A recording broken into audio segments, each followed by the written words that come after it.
It officially has been over a month since we adopted this little ball of joy. When I introduced Ivy to all of you, I was asked a bunch to share how I was going to introduce her to Sadie and JJ. And because when I was introducing them, I myself was having a lot of trouble finding any videos or even articles talking about my exact situation when it came to bonding two resident cats with a brand new kitten. So I figured I would make this video so that if anybody is having the exact same situation that I did, then maybe this can be some help for you. Now, when we first brought Ivy home, I actually had no intention of introducing her right away to Sadie and JJ, because I was under the impression that she was a super shy and timid kitten, because that is what the shelter had said to me. They said that she probably was gonna need a lot of time and patience to warm up to us, but honestly, within the first hour of having her home, she was very comfortable with us, super friendly, purring, playing with all of her toys. She was, I would say, already like settled into her home. So since she was already feeling comfortable in her home, I wanted to see how Sadie and JJ were going to react to her, because there are some cases where you introduce a cat to another cat and they honestly just have no issues with each other, and it's almost like an instant bond. When I was first introducing Sadie and JJ together, granted, they were the same exact age and it was a neutral territory for both of the cats, but they still did bond. Honestly, within the second day, they were playing with each other and were pretty much fine with each other's company. I went ahead and used my storage grids that I had on hand. I often like to use them for rabbit bonding or making like dividers or barriers whenever I need to. So I made about a 2x2 barrier, because I did not want the cats to be able to like meet face to face just in case anything happened. Ivy was super tiny, and a big cat definitely could hurt her if they wanted to.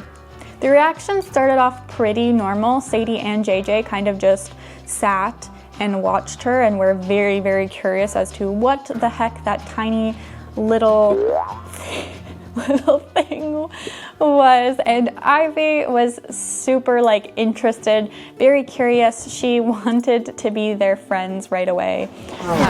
So on Ivy's part, she already wanted to be friends with them. We did have a couple of hisses come from Sadie and JJ, which is totally normal when you're introducing cats, but then Sadie started to growl, and that is when I was like, yeah, this might take longer than I was thinking it was going to be. This is also when we realized Sadie was starting to have redirected aggression, and she was lashing out at JJ whenever she smelt Ivy's scent. So then right away we closed the bathroom door and we decided, okay, we are going to give it a while. Ivy, be careful around that camera. That's when we decided, okay, we just need to get Sadie used to Ivy's scent. And that is what we were going to work on for as long as we needed to. I think it's really important to remember that while I had a lot of luck with introducing Ivy and it didn't take nearly as much time as I was expecting it to, it is very possible when introducing cats to each other, it could take up to like months, sometimes even years for a cat to fully get along without any issues. Oh, there's our big girl. Hello. What are you doing? Oh, hey, you love Ivy now, hey? I also would be lying if I didn't say the second day that we had Ivy home, I bawled my eyes out. Not because I didn't like her or want her, but for the fact that I was really scared that I had messed everything up with Sadie. After my boyfriend had went ahead and calmed me down and assured me that I had not ruined everything with Sadie and it was just going to take some time and everything would go back to normal eventually, I also decided that moment we were going to go get one of the Feely Wave Friends diffusers. It's essentially a pheromone diffuser that diffuses cat calming pheromones, and it is supposed to help, and it also is recommended by veterinarians. Can I say if it 100% helped? I'm not sure, but I really do think it did help us a lot. So for the first week, Ivy stayed in her base camp, which was our bathroom attached to our master bedroom. And that way Sadie could go up to the door, sniff underneath it whenever she wanted to. The first 2 days, she did not want to come into our bedroom, which is why I was so upset. But after the third day, she did start going into our bedroom by herself. Sometimes she would sit by the bathroom door. And she also, once again, started waking us up in the morning and kind of getting back into her regular routine. Now, at this time, because kittens grow super fast and they are super curious animals, Ivy was starting to get sick of her base camp and slowly was expanding her territory into our bedroom. So for a couple hours of the day, we would close the bedroom door and then she could have the bathroom and master bedroom. And I think this was also helpful because then her scent would also get on all of our stuff, where Sadie was often also being. Now, because Sadie was having issues with redirected aggression towards JJ, if I had a blanket out with Ivy's scent and Sadie was sniffing it, if JJ walked across the room, she would look at him and hiss at him. Sometimes she would even run over and hit him. So it wasn't a very good situation, and it was creating a very tense environment for all of the cats because JJ was becoming, afraid of Sadie because he doesn't know what he did to deserve that behavior. So in order to help Sadie get used to Ivy's scent, we went ahead and would put JJ in the bedroom while she was sniffing Ivy's scent, and I would feed her treats. I would also encourage her to play on top of the blanket, essentially just giving her a lot of praise around Ivy's scent. After about a week of Ivy being home and just staying in the same kind of vicinity as Sadie, but not, interacting with each other, obviously Ivy's scent is going to be more familiar because she's now living in our home. She's going to start smelling like our home. That was really important for us. At one point, I did have the thought, what if we just rolled Ivy in a bunch of catnip for Sadie? But I don't think that would have went down so well. Once I felt like Sadie wasn't having as many issues with Ivy's smell, I did start to kind of open up the bathroom door and have that barrier there. I also hung a blanket over it, so there was only like a small portion that she could look into. And I didn't force her to go to the barrier or anything, but I would sit inside of the bathroom with Ivy and distract Ivy with toys and just sit in there.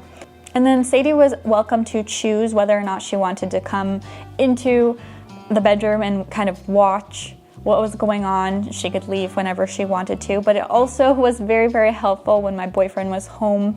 I would get him to sit on the other side of the barrier and just play with Sadie or give her treats, because then it is getting her to associate that smell once again with something positive, something good, and not negative. Because JJ was honestly doing so good.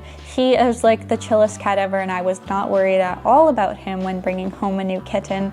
I figured that we could try seeing how he reacted to Ivy. So we closed the bedroom door. You're gonna fall! I went ahead and opened up the barrier and let Ivy and JJ just meet for the first time, and it was very, very successful. JJ was definitely a little bit unsure about Ivy and what she was all about, but he really didn't hiss at her. He kind of just would sit back and watch her. And Ivy, she didn't care at all. She was like, hey, I want to be your best friend. I'm gonna try to, stalk you and sneak up on you, and I want to play with you. So their meetings were really, really successful. Now, at this point, Ivy was getting very, very curious. She was enjoying being able to come out into our bedroom, and she was learning fast that she could climb our little grid barrier system. So trying to keep her in, or just like having the bathroom door open with the barrier there, was not gonna work unless somebody was in there to keep her distracted. So I started letting Sadie and Ivy meet more through the barrier. I actually also, if Sadie was willingly sitting by the barrier, I sometimes would actually hold Ivy's butt up to the grids, and it allowed Sadie to kind of more deeply sniff her. She didn't have any bad reactions. If she hissed or anything, then I wouldn't have done it. But I think being able to sniff her without Ivy like getting into her face was really, really helpful for her. Now, at this point in time, I think it was about a week and a half of having Ivy home. Sadie was doing a lot better. She sometimes was still having a bit of issues redirecting her aggression towards JJ, but it was getting less and less. But Ivy here was becoming extremely difficult to keep in her base camp because she just didn't want it. She wanted to have freedom of the house. And there were a couple of times where we were trying to leave the bathroom and she would slip out and you'd have to chase after her and figure out a system, throw a toy in, and then quickly close the door. So it slowly was being harder and harder to keep everybody apart.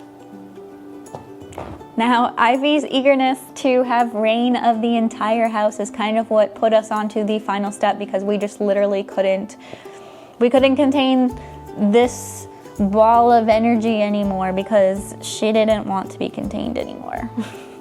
So then Ivy dashed out into our living room area. Sadie was sitting out kind of near the chairs over there, and she kind of just watched her. Ivy definitely knew to keep her distance, and so she would kind of test the waters by like zooming by, sniffing Sadie, and then taking off, which I think was very helpful, that she wasn't just like getting in Sadie's face, because I don't think Sadie would have enjoyed that. They're actually playing right beneath the tripod. Guys. And honestly, Ivy just kept slowly testing the waters with Sadie more and more and would try to kind of bat at her. She would kind of stalk Sadie and would want to pounce on her. That is one of the reasons that we had her wearing a bell collar for a little bit, which really helped introducing the cats together, because she really liked stalking the big cats or like chasing their tails. It helped the big cats to know if she was stalking them or around that way. If Sadie was like, I don't feel like doing this, she can leave the area and it wouldn't be a big issue.